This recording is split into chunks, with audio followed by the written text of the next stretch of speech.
அளவற்ற அருளாளனும் நிகரற்ற அன்புடையோனுமாகிய அல்லாஹுவின் பெயரால். இதோ எங்கள் சமுதாயத்தினர் அல்லாஹுவையன்றி வேறு தெய்வங்களை ஏற்படுத்திக் கொண்டனர். அவற்றை பற்றி அவர்கள் தெளிவான சான்றை கொண்டு வர வேண்டாமா? அல்லாஹுவின் மீது பொய்யை இட்டுக்கட்டுபவனை விட மிகப்பெரிய அநீதி இழைத்தவன் யார்?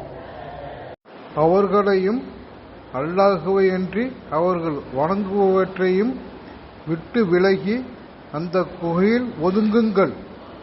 உங்கள் இறைவன் தனது அருளை உங்களுக்கு தாராளமாக அளிப்பான், உங்கள் பணியை எளிதாக்குவான் எனவும் கூறினார். சூரியன் உதிக்கும் போது அது அவர்களின் குகையை விட்டும் வலப்புறமாக சாய்வதையும், அது மறையும் போது இடப்புறமாக அவர்களை கடப்பதையும் காண்பீர். அவர்கள் அதில் உள்ள விசாலமான பகுதியில் உள்ளனர்.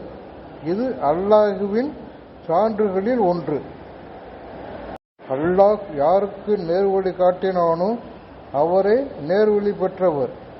அவன் யாரை வழிகேட்டில் விட்டு விடுகிறானோ அவருக்கு நேர்வழி காட்டும் பொறுப்பாளரை காண மாட்டீர்.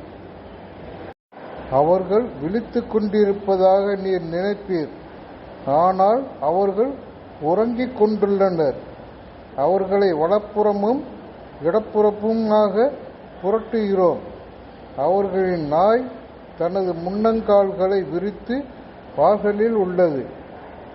அவர்களை நீர் எட்டி பார்த்திருந்தால் அவர்களை விட்டும் வெகுண்டு ஓடியிருப்பீர்.